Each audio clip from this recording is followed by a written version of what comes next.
Olá, eu me chamo Aline Nilama e é um imenso prazer continuar te conduzindo nessa plataforma. Seguiremos compartilhando arte, cultura, educação e bem-estar de um jeito descontraído e gostoso de ouvir. Está no ar o Teia da Preta Podcast. Vamos juntos? Está no ar o Teia da Preta Podcast. Eu me chamo Aline Nilama e é um imenso prazer estarmos juntos em mais um episódio.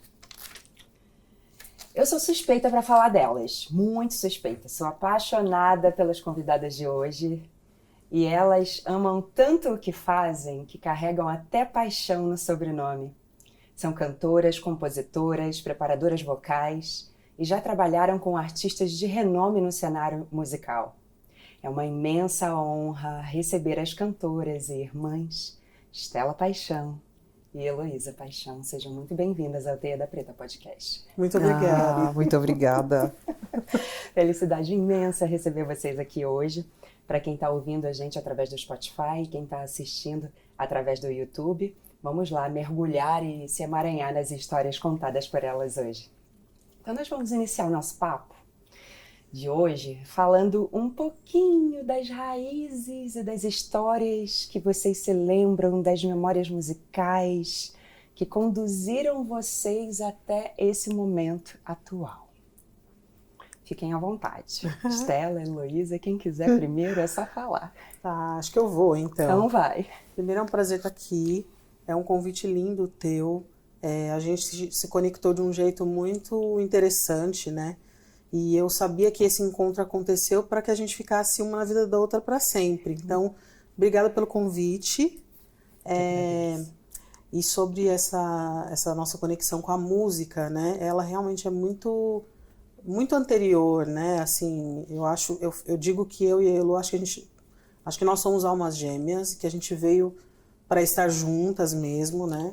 É uma coisa muito linda o que a gente tem. Uhum. E tanto que acham muitas vezes que nós somos companheiras e não irmãs. É mesmo? Já perguntaram, vocês são casadas? Eu falo, não, nós somos irmãs. Porque as pessoas falam, mas vocês se tratam com tanto carinho, com tanto cuidado. Eu falo, gente, mas acho que é o mínimo, né? Sim, é o mínimo. É um exemplo para os outros irmãos, né? Acho que é isso, né? Tinha que ser isso. Mas, enfim, a gente sempre brincou de música em casa, né? Música pra gente era a hora que a gente corria pela casa, mexia no som do meu pai, né? Que ele tinha uma vitrola, mexia nos discos. Uhum. Era permitido isso? Porque muitos pais não deixam. Né? Ele deixava. Vai arranhar, sabe? Mas a gente passava o dia inteiro fazendo isso, né? Então, a gente quebrava agulha, aquela coisa de criança, né? Arranhava disco. Arranhava disco. Tem gente que tá ouvindo isso que nem sabe do que a gente tá falando, Não né? sabem o que é LP, long play, não imaginam, né? O que é. Essa geração agora não tem ideia. Mas, assim, eu acho que a minha primeira paixão antes da música, porque eu nem reparava porque ela estava na nossa vida de um jeito muito natural, era a dança, né? A gente arrastava todos os móveis da sala, mesinha de centro, né? Tinha mesinha de centro em casa. Puxava a mesinha de centro, puxava os sofás e ficava uma farra, assim, a gente inventava coreografias para as músicas e ficava o dia inteiro dançando. A nossa brincadeira era essa, né? Dançar pela sala, mexer nos discos do meu pai, experimentar a roupa da minha mãe. Ficava tudo grande, né, obviamente. A gente pegava toalha para colocar na cabeça, assim. Hoje tem peruca, tem um monte de coisas que a gente pode experimentar. A gente pode experimentar o que a gente quiser, né? Então a gente colocava toalha na cabeça, colocava umas coisas e ficava ali cantando. Salto e tudo. alto, colares, né? Sei, porque eu também fazia isso. Tinha toda uma produção para as nossas coreografias. Sim, né? sim. E a parte de som mesmo, quais eram esses LPs que vocês podem resgatar? Assim, qual era o artista que vocês sempre faziam a dancinha, que vocês sempre cantavam? Consegue resgatar? Dessa criança, infância, né? A gente pegava o som dos discos, mas também de fita. Sim, cassete, as cassetes, né? Que vocês gravavam das rádios, faziam como eu? Sim, gravava das Esperava o rádios. locutor terminar de falar e pá! Gravava e depois ficava ouvindo aquela música preferida, né? Porque a gente não tinha os aplicativos modernos de hoje, né?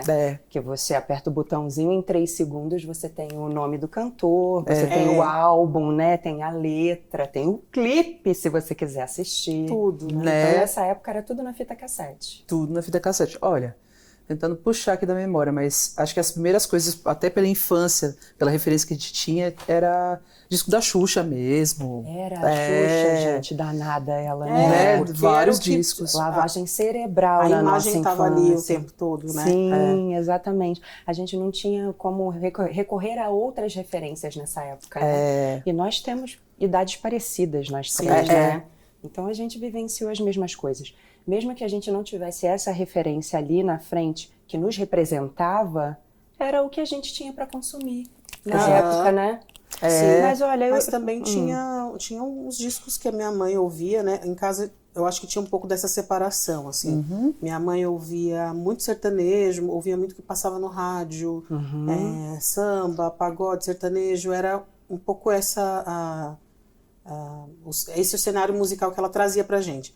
E o meu pai eram uns internacionais de novela, Earth, Wind and Fire, o Michael, Marvin Gaye. Então, Barry meu pai era White. Johnny Rivers também, ele gostava muito. Ele gostava, ele era todo romântico, né? Que demais. Então a gente fazia coreografias de todos os estilos. Direcionadas, né? O bom é que a mãe trouxe a parte nacional e o pai trouxe a parte internacional e mesclou tudo e ficou uma beleza. Sabe o que acontecia também? A gente tinha uns tios que trabalhavam, por exemplo, portaria, assim, e dos vários empregos que eles tinham, eles ganhavam uns discos também e traziam pra gente. Então, no meio disso tinha disco de música instrumental, sabe, de orquestra, coisa clássica.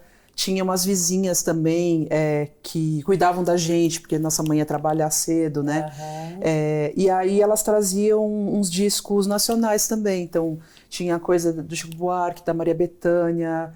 Gente, que rica essa infância. Milton Nascimento. Tinha outras coisas também que eram trazidas. Você lembra também, né? Sim. A gente acabou pegando um pouco de tudo. E criança é esponja, né? Perfeito. Nós, como crianças, a gente pegou de tudo. A gente não tinha esse negócio, não gosto disso, não gosto disso. Assim como comida também. Não tem, não gosto disso. A gente escutava tudo. E absorvia aquilo, né? Então, acho que por isso que a gente tem um ouvido que busca várias coisas, né? Quase absoluto, né? Elô tem ouvido absoluto. Tem ouvido absoluto. Eu tenho. Luísa, gente. Eu pegava na infância esses discos e eu aproveitava assim. Eu tinha uma referência dos tons e quando eu percebia que a rotação do disco estava mais lenta, alguma coisa assim, e eu queria ouvir aquela música específica, eu colocava o disco, rodava no dedinho, assim, para a velocidade ficar na afinação que eu precisava ouvir. Heloísa, que perfeição. A viciada. Gente, com 12 anos, então, vocês já eram profissionais, porque já tinham um repertório completo. Nacional, internacional, pop, sertanejo. Eu não diria que a gente era profissional, porque a gente nunca tinha se profissionalizado. Né? Essa ideia de ter o certificado e o diploma na parede, aquela coisa assim, né? Que é tão exigida, né? Mas não, a gente nem tinha a mínima noção, assim, porque com 12 eu comecei a cantar num coro. Você tinha 14, eu acho, né? E aí Você acompanhou, Heloísa, ou não? Ela foi primeiro, ela que desbravou. Nós fomos juntas. Nessa fase dos discos da infância, ela puxava pra dança e eu meio que puxava pra música. Aliás, nós duas juntas nisso, né? Sim, A gente experimentava coisa de voz, de abrir voz, pra quem não sabe, assim... No sertanejo, por exemplo, tem aquela pessoa que faz a primeira voz, tem o chororó, e tem alguém que faz o papel do Chitãozinho, e a gente ficava brincando disso com outras coisas também. Sim. Eu me interessei com 10 anos de idade por piano, né? Piano, teclado, e comecei a fazer aula. Que fina, gente. Vamos já. Ela também se interessou, a gente fez aula juntas. Depois de dança também passou uns anos, a gente passou a fazer aula de balé, jazz e outras danças meio paralelas. E aí veio essa história do coral. Na aula de piano convidaram ela para fazer parte do coral da cidade, assim, coral. Tinha umas senhorinhas, aquele repertório bem popular. Sei. E aí fomos juntas, no dia que a gente chegou no primeiro ensaio, a gente escutou o coro cantando e começou a chorar, as duas bobas. Gente, completamente Chorando. Conectadas com Eu aquilo. falei, É lindo, né? gente, o que é isso, assim? A gente quer fazer isso para sempre. O que é isso? O que é isso eu quero pra mim, né? Exatamente. Faz Exatamente muitos isso. anos esse coro. E esse coro foi a primeira experiência musical cantando. Tocando o piano, a gente já tocava um pouco antes, né? Bem criança mesmo. A nossa professora de piano devia achar muito chato dar aula pra gente.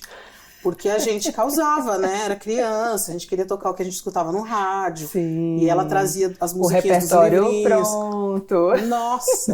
Aquele livrinho que vendia na banca, né? Que já tinha as cifras, né? Isso foi mais pra frente, né? Esse contato. Elô tem um ouvido absoluto, ela chegava querendo tocar e procurando no piano as coisas que ela ouvia, né? Entendi. A professora ficava, mas como é que você conhece isso? De onde você tirou? Como é que você está sabendo tocar isso que a gente nunca viu aqui, né? Sim. Acho que ela ficava muito louca com a gente. Gente, que coisa. É um despreparo, né, na verdade, dos profissionais da época, né? Porque tinha muito disso anos 80, né, gente? Das pessoas não entenderem a demanda que esse aluno estava trazendo ali. Falei assim, não, eu tô aqui para te ensinar A. Eu não posso pular para B sem que você saiba o A. Aí se você chega com o A pronto, os profissionais não sabiam o que fazer, né? Falei assim, como esse aluno sabe mais do que eu, que estudei anos e fiz faculdade? Hoje em dia, existem profissionais como vocês, né, maravilhosas, que além de tudo ainda auxiliam pessoas que não têm nada a ver com canto, a se encontrarem nesse lugar, mas eu nem quero pular etapas. Então vamos voltar a essa parte aí dessa conexão com o coral, dessa conexão já com o piano, e me diz, quando vocês viram que a música seria uma possibilidade de ganha-pão? Quando que foi que vocês falaram assim, olha, realmente, além de sermos tocadas por aquele coral que a gente chegou quando a gente era pequena ainda e começamos a chorar e entendemos que aquilo a gente gostaria de fazer para a vida toda, quando vocês entenderam e tiveram essa consciência de que a gente pode ganhar dinheiro com esse, né? Uma falando para outra, Estela, Heloísa, você percebeu, a gente pode ganhar dinheiro. Nossa. Tenta resgatar qual foi o primeiro cachê que chegou na mão e falou assim, olha isso. Levou muito tempo pra gente se dar conta, né? Eu não sei nem te dizer qual foi o primeiro cachê, assim. O primeiro cachê pode ter sido num bar, pode ter sido um pagamento em uma refeição, em uma cerveja, tá valendo. Não precisa ser necessariamente dinheiro, isso especificamente. Mas sempre rola uma permuta, né, no início da carreira. Acho que a gente começou...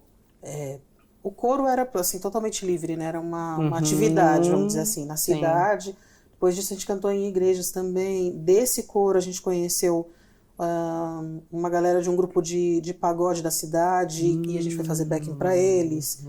Também desdobramos para uma dupla sertaneja. Enfim. Mas nessa dupla de pagode, nessa turma do pagode aí, então, vocês ganhavam um dinheirinho já. Pior que assim, na era amizade, muito gente. Sabe a banda de garagem? Sei. Só que a nossa banda de garagem era um grupo de pagode. Então a gente ensaiava, a gente tinha pequenos showzinhos, showzinho em cima do caminhão, sabe aquela coisa?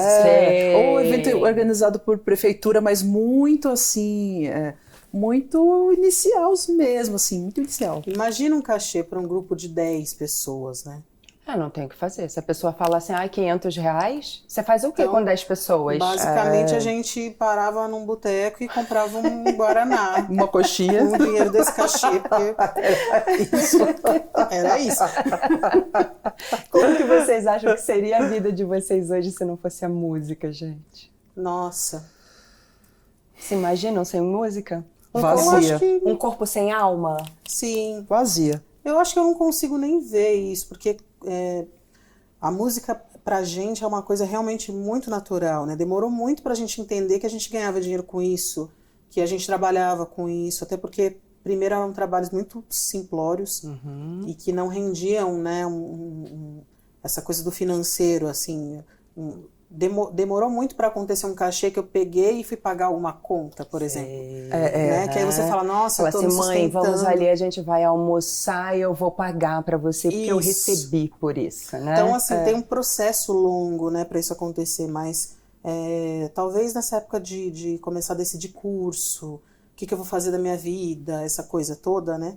A gente ficou pensando, vamos fazer música. Não, mas música não dá dinheiro. Eu era a pessoa que falava, música não dá dinheiro. Mas isso tá no, gente, mas isso tá no inconsciente coletivo. Exatamente. A gente cresceu ouvindo isso, A gente né? cresceu ouvindo isso. A geração anterior, então, a nossa, que quando eu falava assim, não, eu vou viver de música, eu vou tocar um instrumento pro resto da vida, os pais queriam matar. Vai nada, você vai fazer uma faculdade, você vai me trazer um diploma aqui. Exatamente. Era ou não era? Na nossa geração, a coisa ainda estava bem forte nesse sentido, né? Sim. Eu acho que isso foi se dissolvendo ao longo do tempo. Hoje em verdade. dia, se a pessoa, se minha filha falar para mim assim, mãe, eu quero viver de música, eu vou falar assim, vai, se joga. A gente passa fome junto, mas eu quero que você realize seu sonho, sabe? Mas assim? você sabe que o que a gente recebe muito é a informação de que a música é muito difícil, é um mercado muito competitivo, e você não vai conseguir porque as pessoas estão baseadas no mainstream. Você precisa ser aquele artista que faz show para milhões de pessoas, que tem um jatinho, e não é isso. O E mercado milhares de ouvintes mensais, né, através das plataformas. As pessoas estão preocupadas com essa questão de números, né? Sim, a gente tem um mercado muito abrangente, né? Assim, eu não preciso só estar ali na frente, eu posso ser backing vocal, como a gente já é, eu posso ser preparadora vocal, eu posso fazer gravações em estúdio, jingle. O nosso mercado é um universo, exatamente. Então, assim, a pessoa hoje em dia fala, não ganho dinheiro com música, eu falo, você está fazendo errado, você está se vendendo errado, assim. Tem um campo gigante, né, assim. Demorou pra gente entender que a gente já estava nesse campo. Né? Verdade, que já fazia parte, né? Porque acho que a gente também recebe muito essa informação de que o trabalho tem que ser uma coisa que você acorda cedo e que você se esforça, que você se mata para conseguir o dinheiro no fim do mês, para pagar as contas e acabou o dinheiro. Porque é isso, né? Se é uma coisa que te dá prazer, como assim eu tô ganhando dinheiro com isso? Isso é meu trabalho, o lugar que eu vou, eu me divirto, eu tô com meus amigos. Isso é ganhar dinheiro, eu tô ganhando dinheiro, isso é meu trabalho. É possível isso, né? É possível, então, a gente ainda fica nessa dúvida, né? De que a gente pode ou não, né, receber bem por aquilo que a gente faz. E se a gente faz com prazer, tem que ter dor. Não, pode ser no amor. Pode ser no amor. Exatamente. Pode e deve ser no amor, né? Exatamente. Eu acho assim que eu estava conversando com ela, até pensando sobre isso, sobre a trajetória, né? E até acho que foi uma coisa que você mesmo falou assim, acho que a gente chegou à conclusão sobre é isso que a gente vai fazer da vida quando a gente passou a fazer o nosso próprio trabalho, assim, depois dessa experiência de coro, a gente teve uma outra experiência com o Coral USP, a gente acabou conhecendo pessoas nessa época que não era exatamente do coral e teve um grupo vocal de música a capela, música sem instrumento. Acho que foi desse momento em diante que a gente começou a pensar nisso de uma forma mais profissional, que a gente já fazia os backing vocals, e nesse trabalho a gente começou a ir para espaços que a gente não imaginava estar. A gente está falando de 2002, mais ou menos, isso aí. Sei, Eu ia entrar exatamente nesse assunto. Como foi, né, que vocês perceberam que esse trabalho seria rentável? Foi individualmente ou vocês sempre fizeram esse caminhar juntas, assim? Nesse momento onde vocês começaram a fazer essas vozes, né, esse trabalho de backing a capela, vocês estavam juntas, né? Juntas. A gente conheceu esse grupo, né, chamado Percepton, banda vocal. Foi um grupo que... Foi o nosso primeiro grupo profissional, eu diria, né? A gente fazia backing para vários trabalhos e tudo mais, mas tudo muito amador, né? Tudo muito bairrista até, assim. Sei. Esse foi o primeiro trabalho mais profissional, que depois rendeu um disco. Esse disco tem participação, inclusive, do Chico César. Olha isso, uma participação gente. Linda. Ficamos uns 8 anos, eu acho, 8 anos e meio nesse 10, trabalho. E viajamos muito pelo Brasil com esse trabalho. Olha que incrível. E era diferente, porque como era uma banda vocal, né, não tinha nenhum instrumento. as 7 vozes cumpriam o papel dos instrumentos, né? Então a Que gente... lindo. A gente consegue encontrar esse trabalho nas plataformas digitais Nas plataformas ou no não YouTube? tem, mas no YouTube acho que deve ter uma coisa ou outra ainda. Ah, ok, gente. Das lojas da Paulus, né, que era editora, talvez ainda tenha algum, né? Na época a Paulus se tornou gravadora e a gente gravou pela Paulus, Por lá. né? Uma gravadora que inclusive antigamente era só católica, né? E depois Sim. abriu para o mercado... Pro mundão. vamos dizer assim. Como se diz, não é? Então, acho que fomos um dos poucos trabalhos que eles fizeram nesse formato. Depois acabou fechando, eu acho, a gravadora, mas a gente andou bastante com esse primeiro grupo. E acho que foi aí que a gente teve uma noção do que é um cachê, do que é ter uma carreira, preparar um show. Disciplina, né? A disciplina Nossa. de estar, ainda mais que vocês estavam, Sim. eram 7 vozes, né? Os cuidados com a voz, assim, porque era só voz, então a gente saía de madrugada, era muita dedicação mesmo. Disciplina total. Não dá para sair para bebedeira, por exemplo. sim. Se você faz um trabalho com mais outras vozes, né, que dependem da sua voz, tá 1000%, Sim. não dava para ter esse tipo de consequência, né, no meio do trajeto. Nossa, foi muito intenso esse processo desse grupo, porque a gente entrou no grupo em 2002 e nosso pai faleceu em 2001. Então, esse grupo meio que veio salvar emocionalmente, assim, né? A música Impulsionar, né? Exato, deu uma respirada, assim, né? Quando a gente conheceu os meninos, porque eram alegres, era um trabalho que a gente gostava. E voltar pro profissional, né? Assim, a gente não tinha essas conversas do tipo... Qual vai ser o repertório, onde a gente vai se posicionar, como vai ficar a luz, um figurino. Aí você começa a ter uma conversa profissional, né? Não é assim...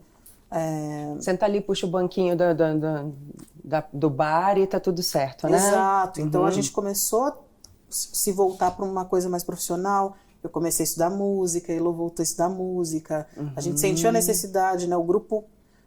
fez a gente sentir a necessidade de buscar mais coisas, né? E sair do amadorismo, de certa forma. Porque a gente sempre amou música, mas como eu falei, demorou para entender que aquilo era o nosso trabalho. Então, a partir do momento que é o seu trabalho, você fala, vamos organizar isso aqui, né? Vamos fazer melhor, né? Entregar melhor o que a gente sabe fazer. Então foi uma excelente válvula de escape no momento, né?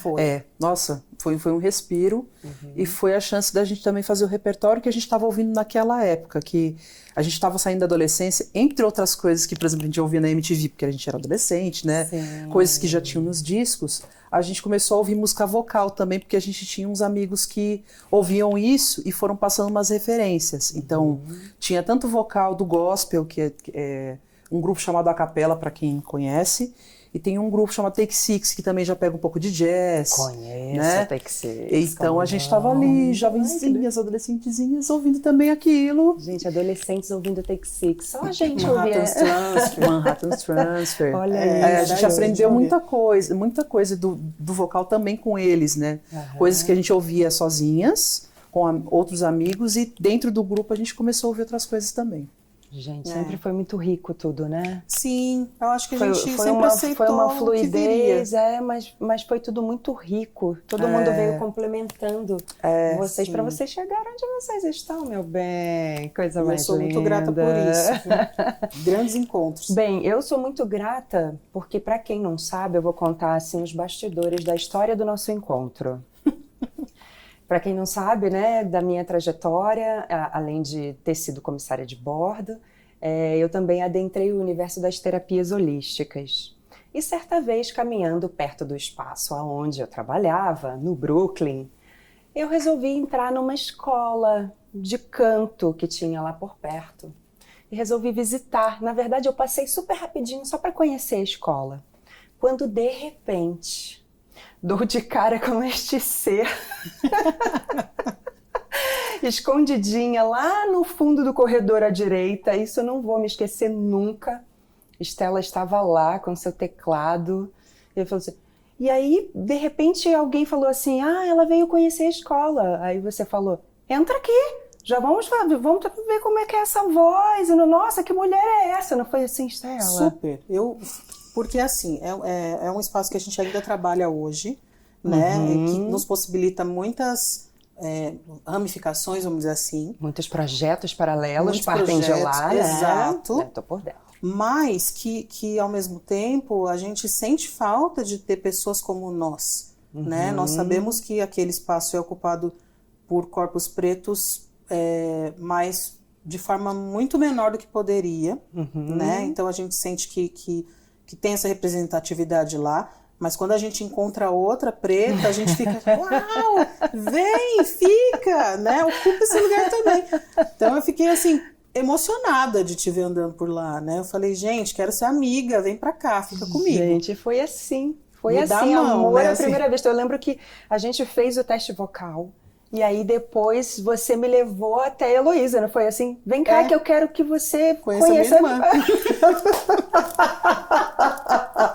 Foi o encontro mais delicioso da minha vida. E a partir daquele momento ali, a gente não se desgrudou mais. Sim. E eu acho, sim, as redes sociais ajudam, né? Sim. Porque São Paulo é muito grande, tá cada um, né, correndo para um lado para o outro, mas a gente sempre esteve ali, né? Uma curtindo coisa da outra, mandando uma mensagem, sabendo se está bem. Sempre. Pra tá junto, né? Pra tá perto. Você acabou não ficando naquele espaço, né? Não fiquei no espaço do Brooklyn, depois veio a pandemia, o espaço reformulou. E quando eu vi, eu já estava trabalhando com locução publicitária. Eu já estava em outra, né? Trabalhando com outra ferramenta e que está me possibilitando estar aqui hoje com vocês. Ai, gente, é tão emocionante. Não, e você me preparou para um trabalho que eu fiz, né, em paralelo, e acabou que esse trabalho vocal foi parar em mais de 50 países. Olha isso, Estela. Como, demais, né? Como o trabalho de preparação vocal pode ser tão importante assim, gente. Vamos adentrar esse universo do trabalho da preparação vocal? Vamos. Porque vocês trabalham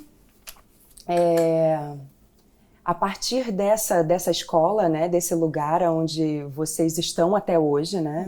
Você acabou de falar desses projetos paralelos, que essa escola acaba possibilitando vocês de adentrarem. Aquela coisa que você falou assim, nossa, gente, lá no início, quem diria que eu estaria, sei lá, num teatro municipal, que eu estaria adentrando esse espaço, deixando a minha voz ecoar nesse espaço aqui.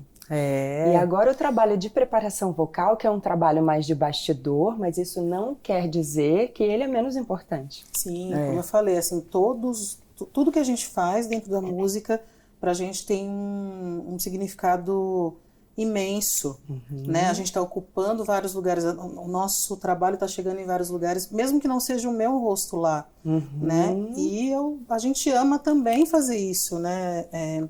Eu vejo que o mercado tem, como eu estava falando anteriormente, né? Uma necessidade da imagem da pessoa, dela estar na frente, da luz estar batendo nela. Mas eu acredito que eu chego em tantos outros lugares, abrindo mais esse campo, né? Eu posso ser a pessoa que está ali na frente, e a gente tem isso com o nosso trabalho, né? Mas também fazendo preparação, a gente está em tantos lugares ao mesmo tempo, né? E isso se prolifera, é isso que eu ia falar.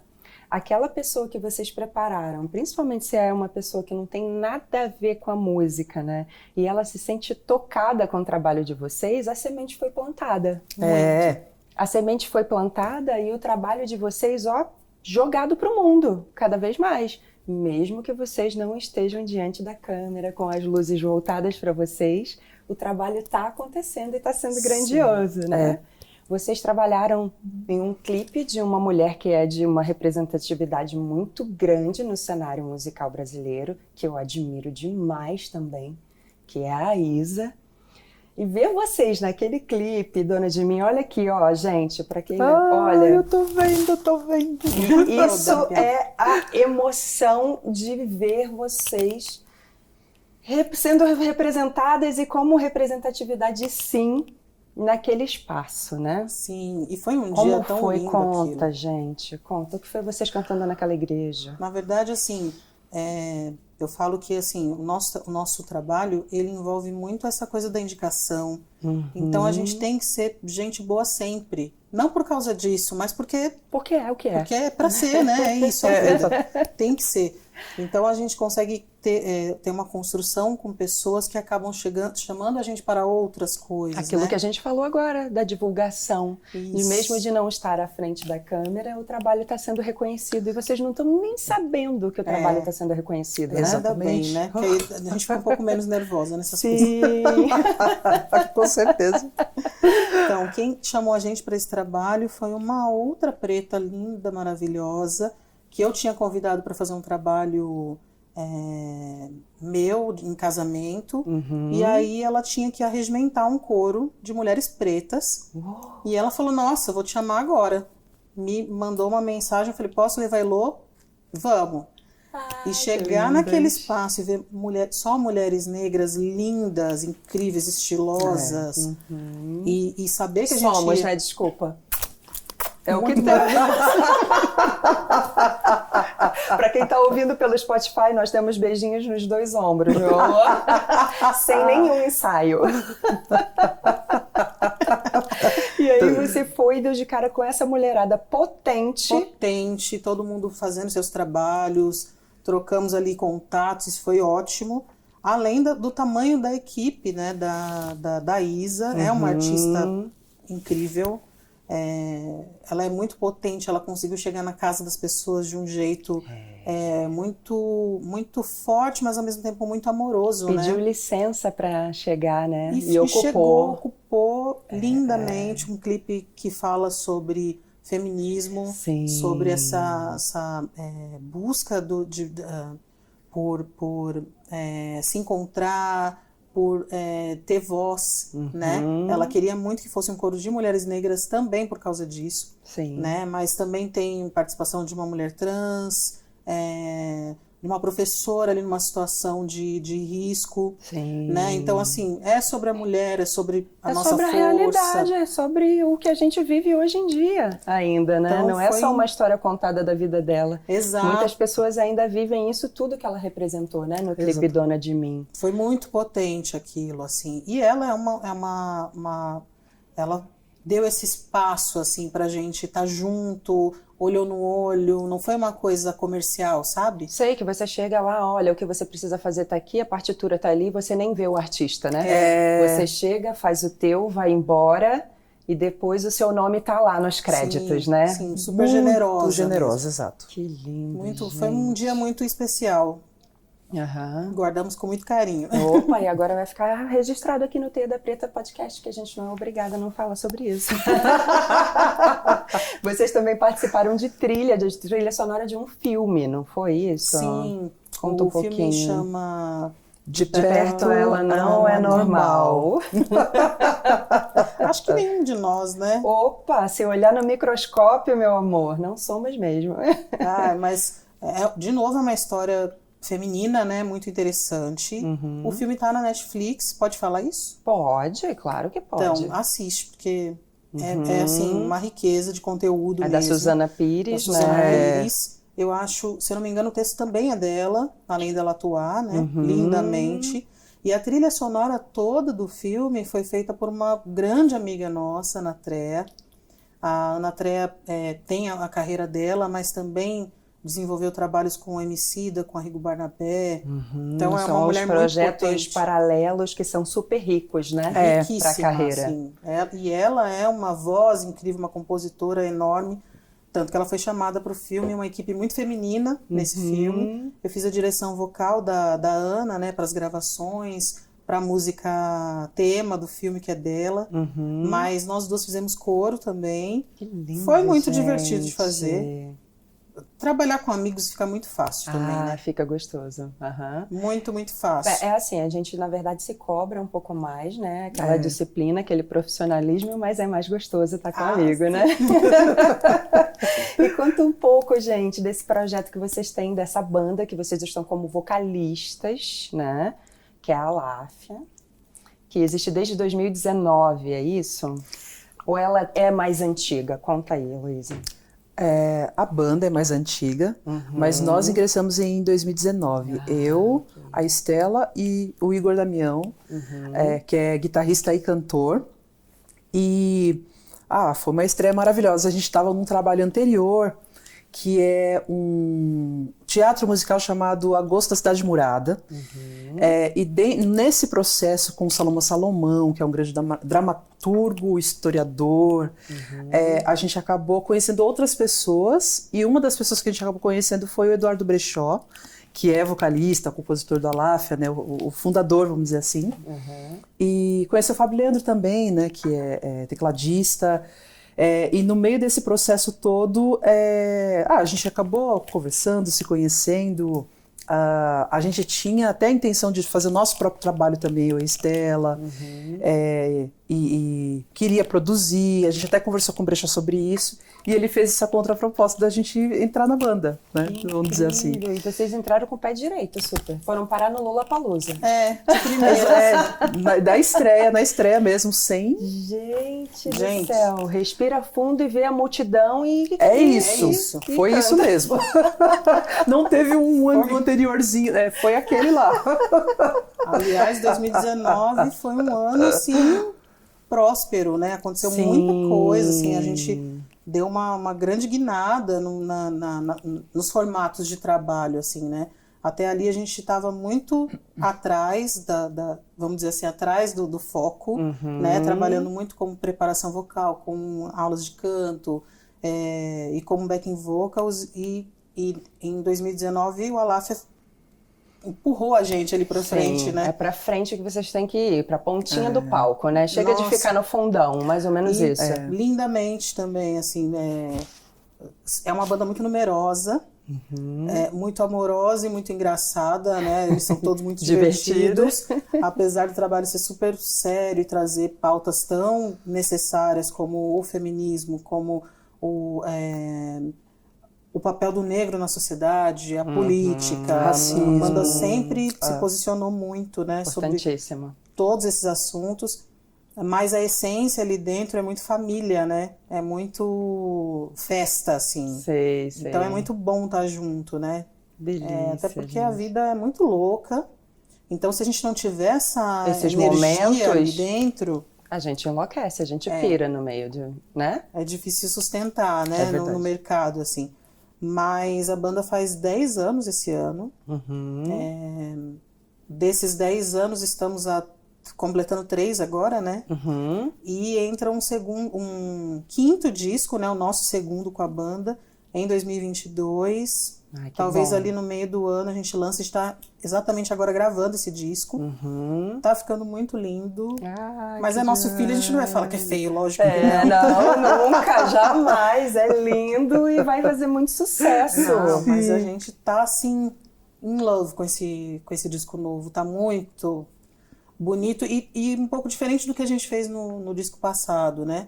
Quem quiser ouvir o trabalho do Aláfia, no Spotify tem os 4 discos já lançados, né? O último é o Liturgia Samba Soul, que fala sobre o encontro, a reunião de pessoas, né? Essa coisa do amor que a gente está falando, sobre o afeto, mas também fala sobre reverenciar os que já vieram, os que fizeram... ancestralidade mesmo. Exatamente. E a nossa ancestralidade musical, né? Então... Liturgia Samba Soul fala sobre o Samba Soul, que é um ritmo muito daqui, né? E traz um pouco do que é o samba, mas também do que é o funk, o soul do Brasil, que a gente faz tão bem.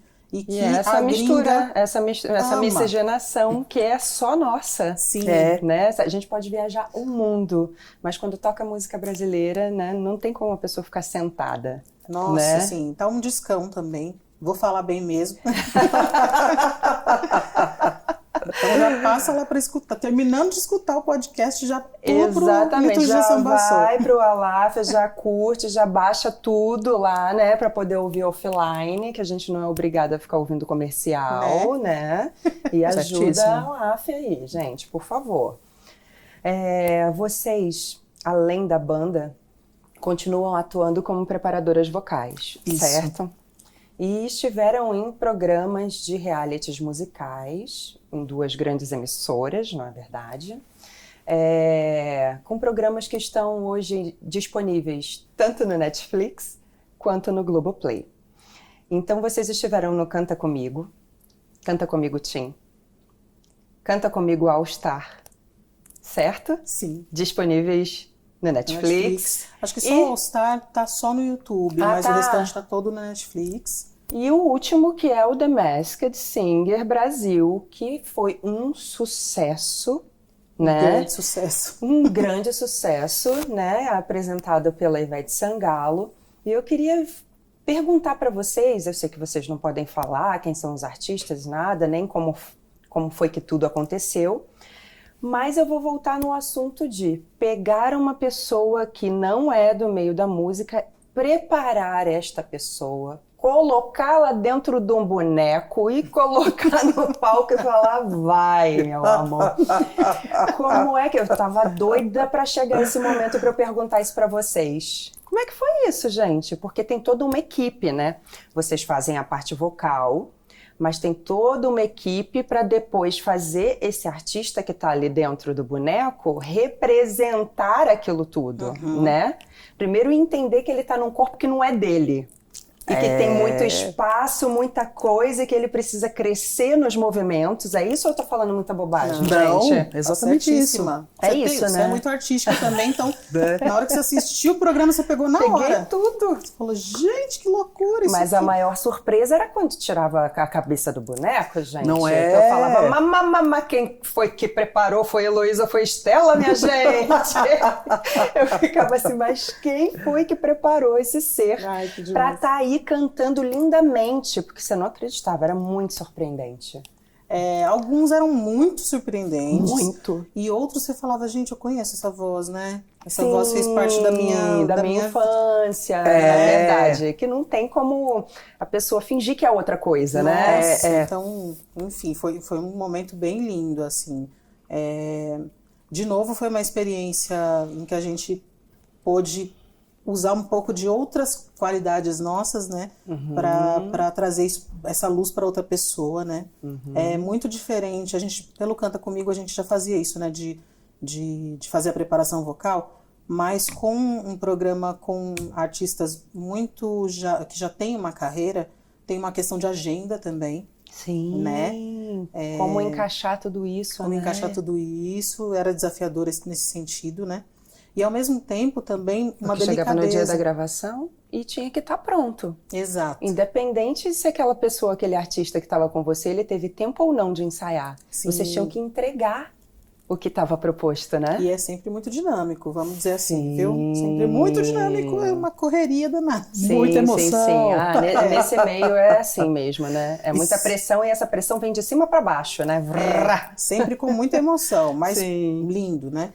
E a delicadeza do tratamento com cada um, né? Porque são artistas que já estão, né? Já têm carreira, já têm uma experiência, né? Sim. Então tem que tomar muito cuidado, inclusive na dica, na forma de falar. Abordagem. Porque a abordagem tem que ser diferente. É muito mais delicada, né? Você pega uma Aline, gente, uma Aline Lama crua, que você fala assim, então, Aline, você vai cantar e você vai pegar lá na diagonal, vai cantar lá. Para uma pessoa que já tem experiência, você não vai dar a mesma dica que você deu para mim. Tem que ter uma delicadeza, até para você não parecer que você está desdenhando todo o processo que a pessoa já tem. Né? A gente tem que aproveitar o que já existe e adicionar coisas, mas com uma delicadeza mesmo ali. Falei delicadeza 1000 vezes, mas mas é isso. Né? Verdade. Assim, uma generosidade, né? Um carinho, e uma empatia. E a sensibilidade também de sentir até onde a pessoa pode ir, porque podem ser pessoas consagradas, eu digo, com a questão musical, e às vezes pode ser pessoa que realmente está do zero, assim, que nunca teve contato com canto, né? Outro fator também teve a questão da pandemia, né? Pessoas de outro segmento, né? Tipo um jogador de futebol que tá lá cantando, né? Eu lembro disso. Tem toda uma história.